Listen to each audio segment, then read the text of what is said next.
Hi there, I'm Jonathan Fields, and this is Good Life Project. So my guest today is Jonah Berger. Jonah is a marketing professor at Wharton, University of Pennsylvania. He's got a really interesting new book out called Contagious, Why Things Catch On. And we're going to kind of dive into this. So maybe more importantly is to understand why you're actually on this show. When I first got your book, the behavior side of me, the psychology side of me said, oh, this is really cool. The marketing side said, this is fascinating. But in the context of this experience, a Good Life Project, why does this matter?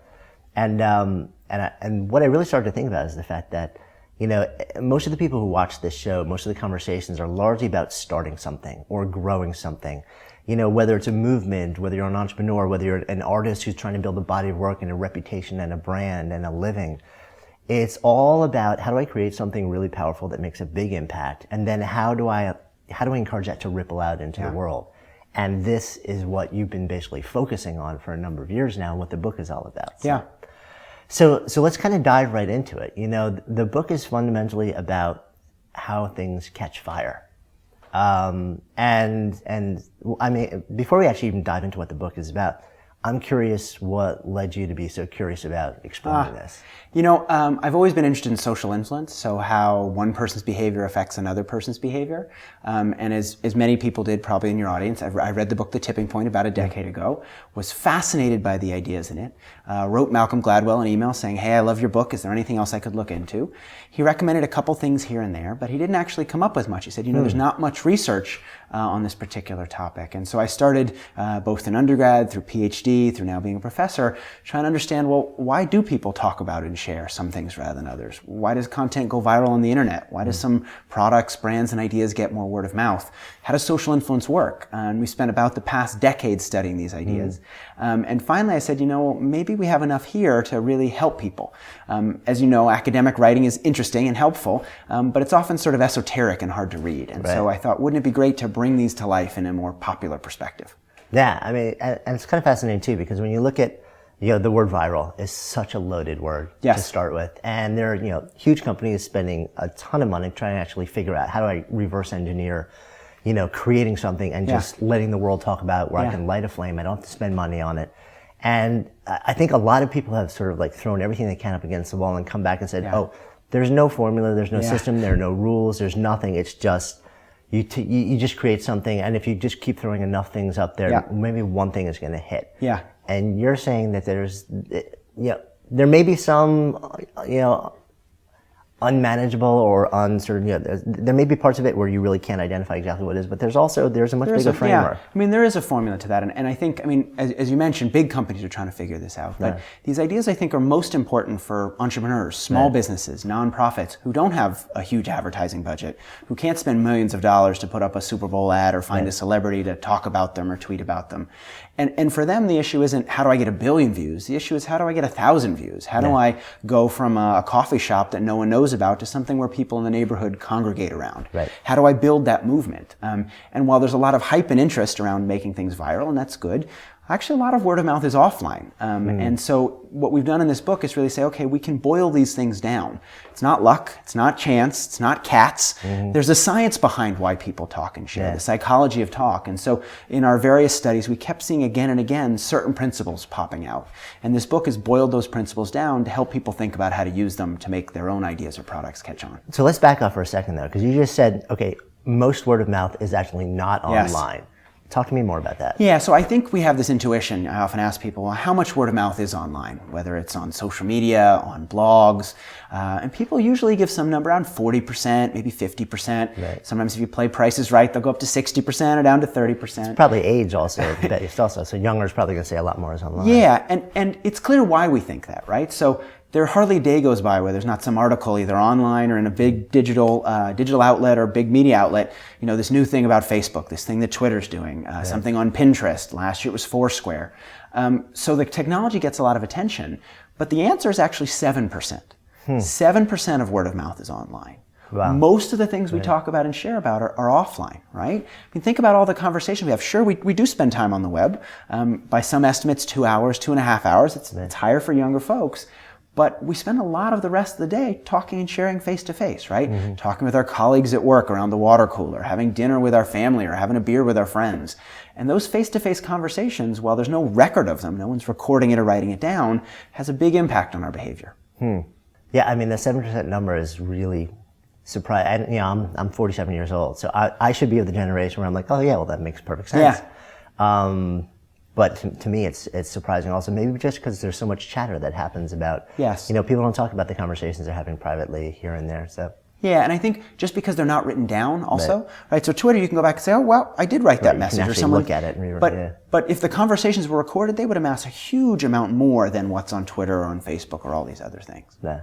So let's dive into this then. Yeah. You have basically looked and identified 6 major sort of things that have to be in place. Can we go through them? Yeah, I'd love to. Great. So the first one. Social currency. All right. Explain. Yeah, so social currency is a simple idea. I think it'll be intuitive to some, but I think the applications are interesting. And that's basically what we talk about and share affects how people see us. And so we talk about things that make us look good rather than bad. Sharp and in the know rather than out of touch. So one of my favorite examples we were talking about just a couple minutes ago was the bar Please Don't Tell. Right. So right here in New York, right around the corner actually, a restaurant called Criff Dogs. You walk inside, there's a little phone booth in the corner. You go inside the phone booth, you pick up this phone, you dial, it's an old rotary dial, go in a circle. If you have a reservation, the back of that door will open and you'll be let into this secret bar.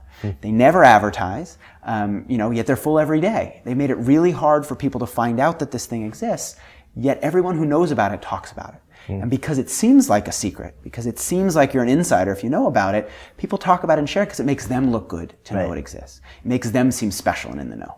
So the social currency is really about how me getting credit for the fact that I got some really cool information and I'm going to share it with you, and then I have sort of like, it makes me look good. Exactly. I mean, think about it, and this is easy to see online, but think about when we share things on Facebook or Twitter. We often think, well, how would it make me look to talk about and share this thing? People love to talk about how they got upgraded, to first class on a flight. Or recently, LinkedIn had that thing, you have a profile that's one of the top profiles. People share that because it makes them feel special. I have something that not everybody has. But if you notice along the way, we're talking about LinkedIn or we're talking about the airline. And so by giving people social currency, by giving something that makes them feel like an insider, some remarkable information, you encourage them to talk about themselves, but talk about you as well. Right. It's almost like you follow along the context. But it's also really counterintuitive for a lot of people because they've been taught, okay, you open a business, you start a movement, you want to get the word out, you have to go out there and tell everybody. Like, it's your job to become the chief evangelist and let everybody know, pay for a lot of marketing, blast it all over the place.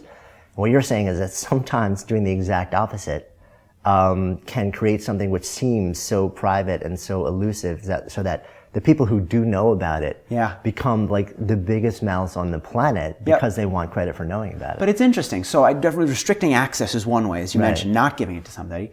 But there are other ways to actually give it to many people, but make them feel like nobody has it. Okay. Right? So think about restaurants often do early release. They let people in the neighborhood come check out the restaurant before it's actually open. People feel special when they got access to that, but it's not necessarily a couple people got access to it. We even think about the LinkedIn example. They said, hey, you have one of the top profiles, but actually I was talking to a guy at LinkedIn. That's basically all their active users got that message. They made everybody feel special, like they were one of the special few. And so it's just about making people feel special or like they are an insider, even if they're not actually one, right? You can make everybody feel like they're special. As long as they get that feeling, they're going to talk and share. So what happens if that backfires, though? I mean, what happens if everybody on LinkedIn starts to ask everybody else, hey, yes. did you get this email? Like, I got an email that said I actually got an email that, very recently that said, hey, I'm in like the top 1% of LinkedIn users. And I'm like, that's kind of odd because I'm not a huge user. Yes. And then I asked a couple other people, we got it too. Yes. And I'm like, huh. Yes.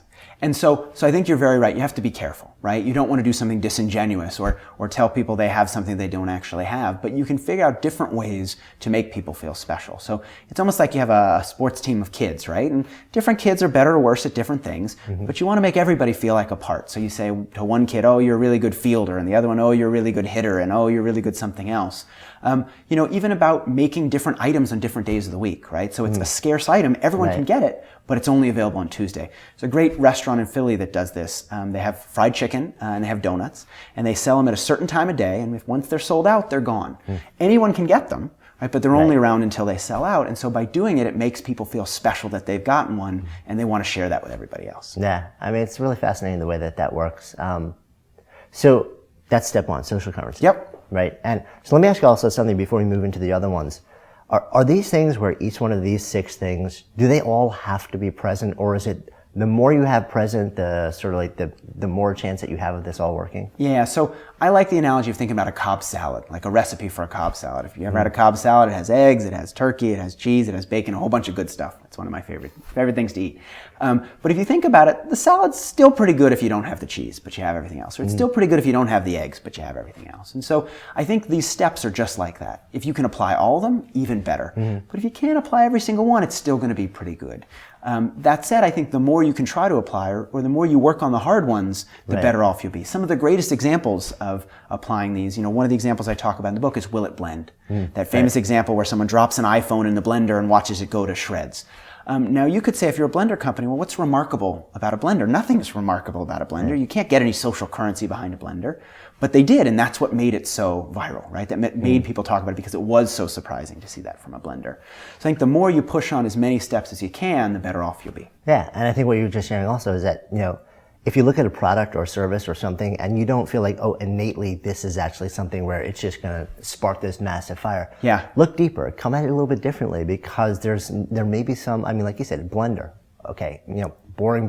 Yeah. But they turn it into this incredible thing by just coming at it differently. I think that's exactly right. And I mean, one reason I wrote this book is because people think, well, either you have it or you don't. Yeah. Some products are born talkable or viral. Maybe if it's a cool hidden bar, oh, sure, people will talk about a cool hidden bar. But, I sell cupcakes. Or I was doing a session a couple weeks ago, someone said, I sell cement. How can we get people to talk about cement? Or logistics management software, toilet paper. These are mundane products. But if you think about it the right way, you can get them to talk about it. One example I talk in the book is black toilet paper, right? And it's one of those things, if you've never heard about black toilet paper before, first time you see it, you go, wow, what is this? I didn't realize they make colored toilet paper. And you start telling other people about toilet paper, the most mundane product we can think of. Right. And so anyone can use these principles if, as you said, you dig a little bit deeper. Yeah, no, I love that. All right, social currency. Where do we go from there? The next idea is triggers. Right. And the very simple idea behind triggers is top of mind, tip of tongue. Things that are more top of our head are more likely to be talked about. So I'll give you just a little bit of an example. Everyone's probably familiar with Rebecca Black, the video that's really popular. Whether you want it to be or not. Whether you want to be or not. And people say, well, why did that video go viral? It's terrible. In fact, some people have said it's the worst video ever, right? Which is by itself an accomplishment. If you could make the worst song ever, that would be pretty impressive. But it's got 300 million views, so they're doing something right. What is it? And so someone from YouTube shared the data with me. And if you can look, you see the sort of song comes out, it's flat, then there's a spike, goes down, another spike, goes down, another spike, goes down. If you look closer, you'll notice there's some pace to the spike. Every 7 days, there's a spike. And if you look even closer, you'll see that every Friday is a spike in attention to this song. And so even though that song is equally bad on Monday and Tuesday and Wednesday and Thursday, Friday's a little reminder to think about the song and to talk about it and share it. And that's what a trigger is, a little environmental reminder to think about something. Right. So just like if I said peanut butter, you might think of jelly, or if I said cat, you might think of dog. Those are triggers that make us think about related ideas in our mind. Right. I mean, it's really interesting too, because I know, Charles Duhigg, I believe. Yes. So when he came out with his book about the power of habit, and it was sort of, like one of the keys there with the stimulus loop is you got to identify a trigger. Yes. Something that recurs on a regular basis. Yes. So it's interesting. You're saying also from this larger context of creating a concept or taking an idea and allowing it to expand out. Yes. Similar thing. You got it. And then I guess the idea is that you want the trigger to be not just a one-time thing, but something where I guess the more regularly the exposure, like that song, every Friday, it's not just one Friday. So it's like over and over and over, the trigger just keeps happening. Yeah, I mean, imagine if she had made that song Leap Day. Might have been a funny song, might have been terrible, might have been equally bad, but wouldn't think about it as often. Yeah. And so it's not only about thinking about triggers, it's thinking about prevalent triggers. Right. Another example I really like is the slogan, "Weekends are made for Michelob." Used to be a big ad campaign that they had. Originally it was "Holidays are made for Michelob," but they moved it from holidays to weekends because weekends are more frequent. Right. No, that makes perfect sense. Yeah. So, social currency, triggers. Where do we go from there? There we go to emotions. And this, again, I think is, depending on your perspective, a little intuitive. The basic idea here is when we care about something, we're more likely to share. And so the more we're involved in a cause, the more it pulls at our heartstrings, the more we're going to pass it on. But we actually found in our research, we looked at 6 months of New York Times articles, everything written by the Times, over 7,000 articles, and controlling for where articles are featured in different things. We looked at the emotions that the articles evoke. So we measured how much anger it might evoke, or how much sadness it might evoke, or anxiety it might evoke. And we found that actually not all emotions drive sharing. Not all emotions boost sharing. Some increase sharing, and some actually decrease sharing. And you might think, well, oh, it's the positive emotions that increase, right? We want to share good things that happen. We don't really want to be a Debbie Downer. Why would we share negative emotions? But what our research found is it's not just about positive or negative. It's also about whether the emotions are arousing or activating. Certain emotions like anger fire us up, right? When we're angry, we want to throw something at the television or yell at somebody. Right. Same thing on the positive side. Excitement. When we get excited, we throw our fists in the air. We're really pumped up. Those sort of emotions get us to share. Whereas emotions that deactivate us, things like sadness, think about what you do when you're sad. You sort of curl up in a ball, or contentment, you're very relaxed, but you don't feel like doing very much. Those emotions power us down, they deactivate us, and they actually decrease sharing. So, I mean, and the example you were using, where you were talking about the most emailed articles, and you were looking at like, what actually gets emailed the most around of all the different articles. You also mentioned one emotion which kind of fascinates me, and I know there's a lot of research going on around it these days, which is awe. Yes. Talk to me a little bit more about this. Yeah, and I think this is really important for your listeners who are really interested in sort of being inspired.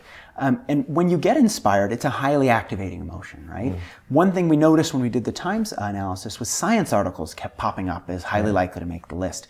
We were sort of surprised by that. We're scientists, so we like that idea, and the Times was happy about it too. But if you think about it, science articles aren't always useful. Knowing, for example, that monkeys have emotions. Well, what am I going to do with that? Right. Or there's one that I talk about in the book, taking a picture of a cough.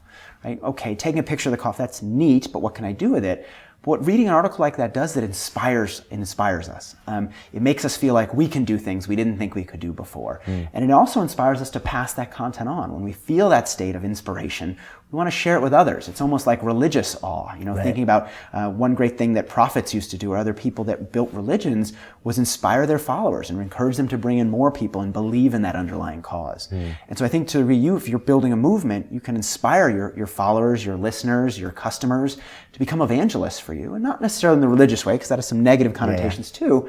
But turn those customers into advocates, inspire them to be part of your message, part of your cause. Right. And which really, there's an interesting circle back to the New York Times, because I guess it was a couple of months back, they created this really stunning mixed medium article about an avalanche, and it was like they had all these visuals and incredible graphics, and you had to page through, and it was long, really long. Yes, extremely long. But it was, I mean, the experience of reading that and experiencing the whole thing, to me, was that you got this sense of awe, sort of like going through this whole thing.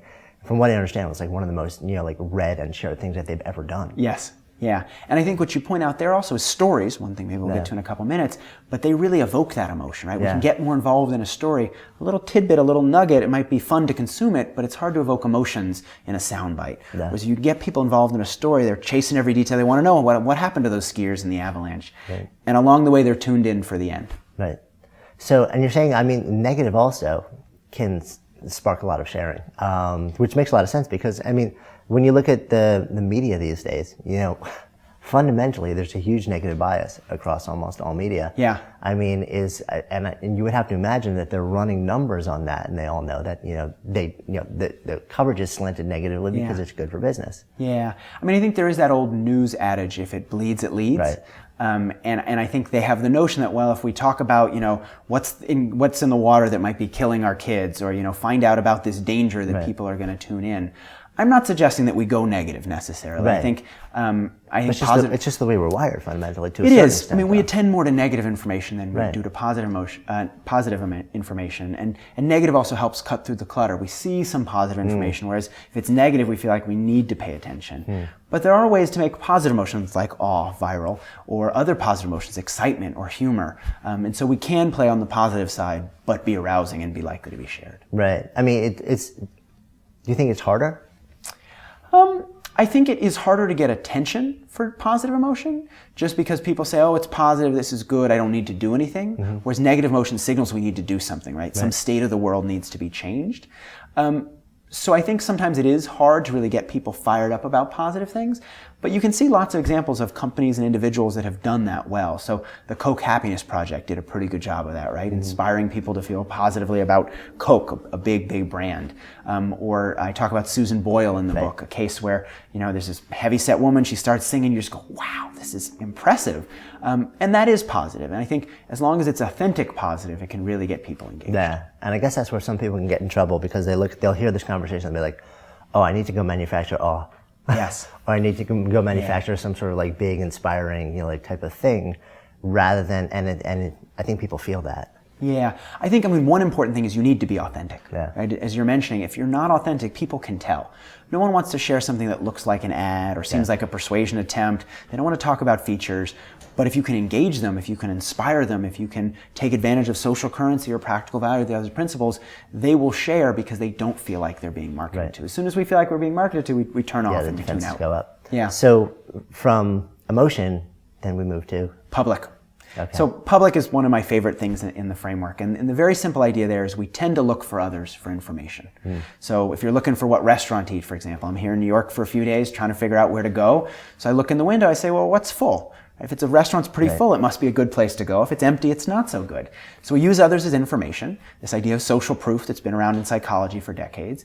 But I think the important insight this adds is you can only imitate people if you can see what they're doing.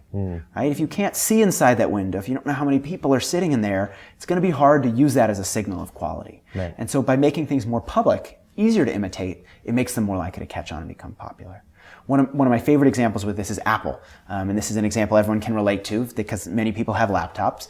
But it used to be Apple was very worried about the design of their laptop. They want all their products to be really easy for the customer to use, everything from the fact that the iPhone doesn't come with instructions to the laptop. Well, you take that laptop out of your bag, you sit it down in front of you. Well, which way should face me? Which way has the latch on it? And so one way you used to look is by seeing the logo. The logo is the compass, the North Star. It faced you, you knew it was right side up.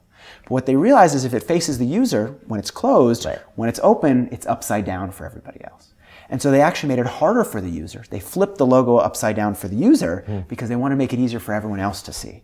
Because they knew if you're sitting in that coffee shop and you see more people with the Apple logo, you're going to infer, wow, it's a pretty good product. It must be worth me buying as well. Right. Which is kind of fascinating, especially in the context of Apple, because they're so legendary for really sort of like, trumpeting. It's all about the user experience. Yes. We don't listen to anyone else. Like it is all about that. And here was like a very deliberate decision.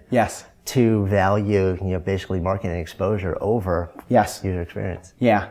And I think, so there's Apple also did, obviously, with the iPhone headphones being white. I think that's another great example. You may remember, I definitely do, the portable CD player. You had to carry it around like it was a pizza because it would skip every couple minutes. And then they come out with this new thing, the MP3 player, and you're like, well, should I buy this? Should I not buy it? It's pretty expensive. How do I know if it's any good?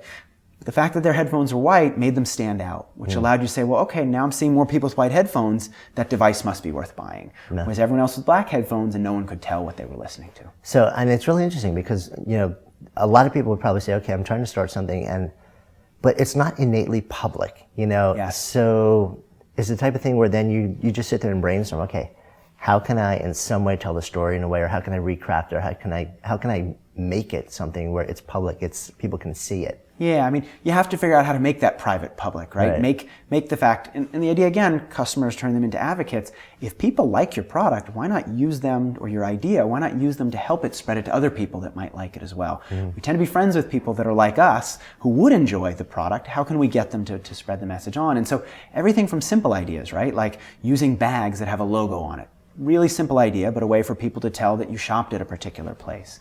Changing the color of something so it's really visible. We made the book cover orange, for example, so you can see someone when you look at a crowded plane or a subway or a bus. It's right there. What is that thing? That's orange. Let me take a look at this. Nonprofits, some have done great jobs of this, with Movember, for example, where people grew mustaches for the month of November to raise money for the cause. Usually you'd have no idea who donates to what or what your friends support. But by creating a public signal of that private behavior, hey, if you're growing a mustache in November, you're supporting this cause, they encourage people to make it a public act. You can ask people, why do they have that mustache, and helped it grow more broadly. So everything from physical products and how do we design them, but you can also think of sounds, you can think about online actions like sharing, how we make it more public, pushing to social media sites. Both online and offline, making things public is quite important. Yeah, and which is interesting too, because so many people, I'm thinking especially in, talk about people who are sort of like trying to start movements or nonprofits, and artists for that matter, have certain really strong knee-jerk reactions against sort of like doing anything in a way which is going to make them, like, well, if I do it because part of the intention is to make it public, then in some way, it bastardizes the, what it's really supposed to be about. Yes. And I think, I mean, if you want to stay small, then you don't have to make something right. public. And that's always the argument. Yeah. It's like, you may be right, but... Yeah, and I mean, this is an easy way. So word of mouth is obviously one thing we're talking about, right. but public works with even out word of mouth. You don't need anybody to talk. The mere fact that someone's carrying your product lets other people know it must be good. Or the mere fact that someone else is going to your rally, why don't you create a signal of that, right? Mm-hmm. Or someone's listening to your song, why don't you make it easier for them to show other people that they like that music? Recently, Gangnam Style and the Harlem Shake have been popular, and people always ask, why are these things popular? The dance didn't hurt. Right? The fact that there's a public display of that private thing while I'm listening to the song, right. but the dance, you in the know, but public signal of being in the know helped it grow because it makes it easier to see that somebody likes something. Yeah, no, absolutely. So we go from public, and we're heading into the tail end here. Yeah. And where do we go next? Next is the second P in the framework, which is practical value. Right. And this is very simply is just news you can use, useful information. Mm-hmm. And I think for almost every product or idea, there's some utility to it, right? It solves some problem, whether it saves you money, it saves you time, it makes you better off, it makes you healthier. I think practical value well explains why we get so many articles in our inbox about this is the right sunscreen to use from Consumer Reports, or here are 10 tips to pack our luggage better, or here are 6 foods we should be eating, 7 ways to design a better PowerPoint presentation. Right. People share these because it's useful information that they think will help others' lives become better. Right. And social currency, they're going to get credit for having found the useful information and sharing it and all this other stuff. It's a benefit to both the sender and the receiver. Right. So it's almost like, I mean, it's like everything you look at, it clearly, it's just, there's none of this happens in a vacuum. Yes. They're always, it's just immediately bringing in other elements of the framework. And you're exactly right. And to that earlier question, these things don't work entirely independently. If you come up, sometimes a good strategy incorporates 2 or 3 of these ideas. Maybe it doesn't hit all of them, but you get a couple of them and you have a number of them all together. Yeah. Yeah. From practical value to stories, last but not least. And I think people have heard a lot about, especially in the marketing space, of stories. There's been whole books written about how to become a storyteller. I think the one point we have to add here is think about the story you're telling. So people don't like to be marketed to, as we talked about. No one likes to share features of a product or details. Right. Someone walks up to you and says, hey, I just got this new computer. This is XY feature. Why are you sharing this with me?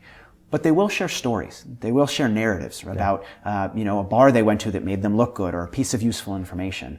And so what you want to do is build a Trojan horse story. You want to build a narrative that carries your idea with it. So to go back to that example of Blend Tech and Will It Blend, that video is really remarkable. It's amazing. It has a lot of social currency, has high emotional value, really surprising. But it doesn't seem like a direct sell attempt, right? It seems like a neat piece of online content. Right. But that's the candy shell that's hiding something in the middle. And that is, this blender's really strong.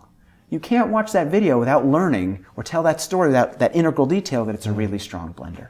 And so when people tell the story, they're not trying to sell blenders. They're trying to tell someone about this really amazing video that they saw. But along the way, the blender comes along for the ride. It's hidden inside that larger message. Right. And people remember stories also because it creates, it brings in all the senses. Yes. And the more senses you have in there, the more it's just, you can recreate it. When you go a month later, even if you haven't told it since then, you'll remember it because it's like you were drawn in, you transfer into it to a certain extent. And you can see it, you can hear it, you can smell it, so you can tell it.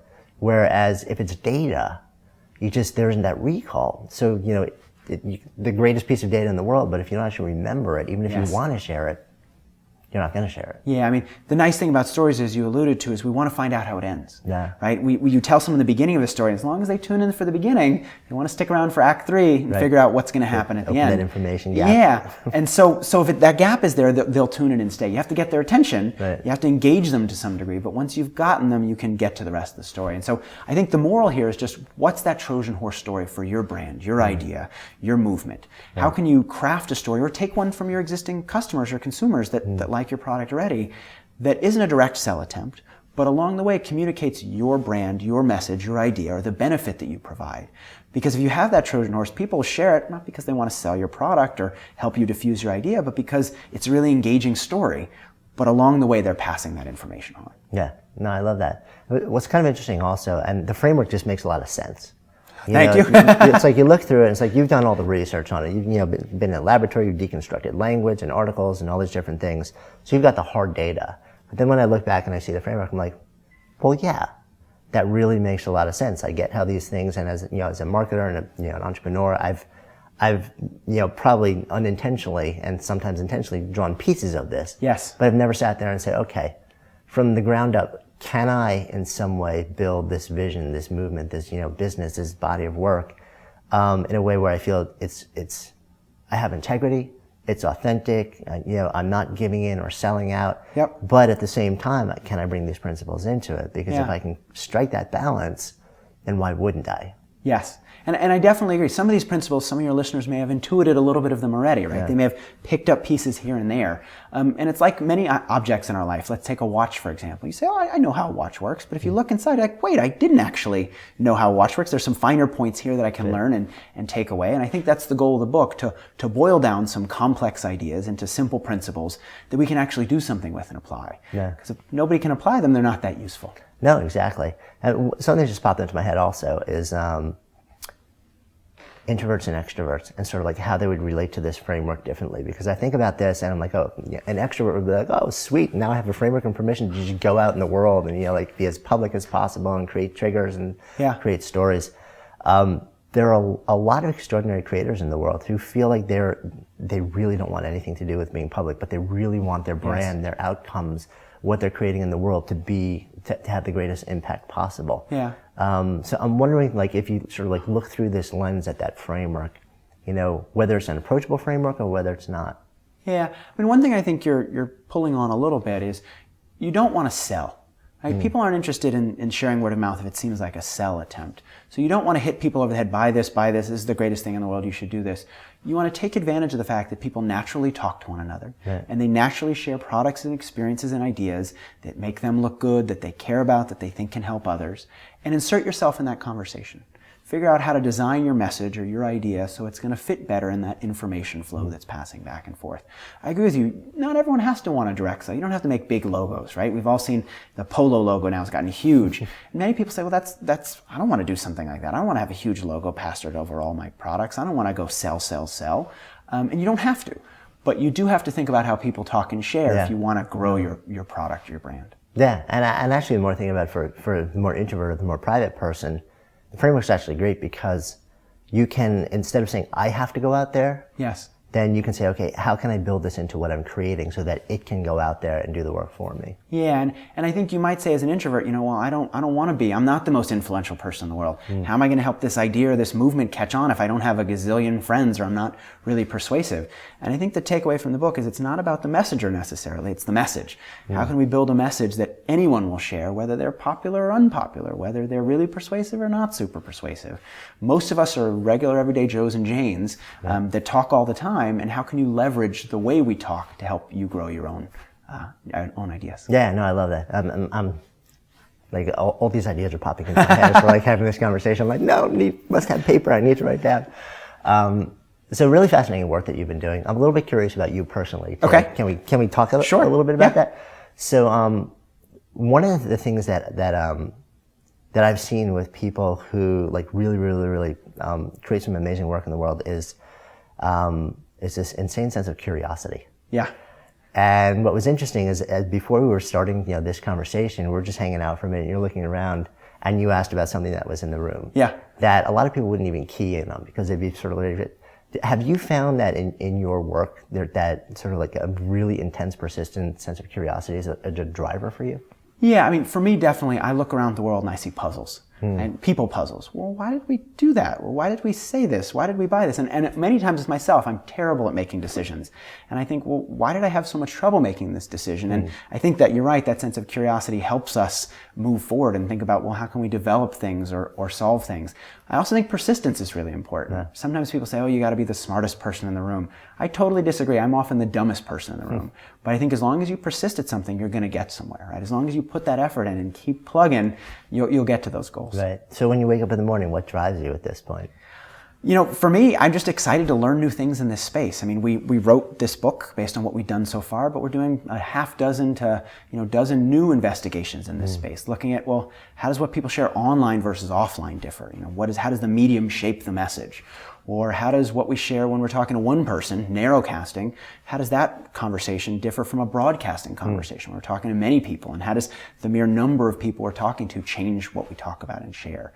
So to me, I think it's great to get these ideas out there. It's great to learn more. And it's great to try to help people use these things that we've done. Because again, it's fun to write academic papers, and that's great. But if no one uses them at the end of the day, they're not very useful. Right. Who was, I think I was having a conversation with Brene Brown. And she was like, the average academic paper is read like 8 times. Yeah. And I think she said like 1 by the person who wrote it, and like 3 by the mentors, and like, you know, like 1 by somebody who stumbles on, and anyone else is just to see if they were cited. Yeah. And just to add a little anecdote here, I mean, so I turned 30, not recently now, a couple of years ago now. But, you know, it sort of made me think, well, what am I doing with my life? Right? What, you know, when I am old and gray, when I am gone, what's going to be left? And I think this book is me trying to say, let's bottle some of what we've done so far. We're not there yet. It's not perfect. We haven't captured everything in the world, but we've learned something with this past decade of research. Let's try to encourage putting something out there that will be something people can use and really build on. Yeah, no, I love that. So I love how we kind of expanded this out into, you know, the broader exploration of life, and the name of this project is Good Life Project. So if I offer that term to you, you know, to live a good life, what comes up? Oh, wow. It's a big question. It is. I think, I mean, in some ways it's to be happy, right? To feel like you've lived a happy, full life, whether that's in terms of a meaningful life or just a happy, positive life. For me, I actually have a colleague at the Wharton School who does research on happiness, and she's always the most happy, upbeat, bubbly person in the world. But I think it's about figuring out what works for you, right? What makes you happy in life. I actually recently got a dog, and I have to say the dog makes me much happier. People say, well, why did you get this thing that makes your life more difficult? You have to walk it, and you have to pick up after it, and you can't do the different things you used to do. But it's still, I come home and I see this dog and I smile, and it makes me happy. And I think whatever that thing is, whether it's, you know, climbing a big mountain, running a marathon, starting a company, building a business, whatever that thing that gets you fired up and excited is for you that good life, chasing that goal or that dream that you have. Yeah, I love it. I like that you made the distinction also between meaning and happiness. Yes. It's this really interesting recent exploration. I know Baumeister just came out with this really interesting paper on the difference. And I think a lot of people are really exploring that a little bit more right now, and that like happiness is interesting, but meaning also, you know, a lot of times they overlap, but sometimes they don't, and they both really matter in very different ways. Yeah, I mean, I think we often take meaning from, you know, have we achieved something? Have we done something?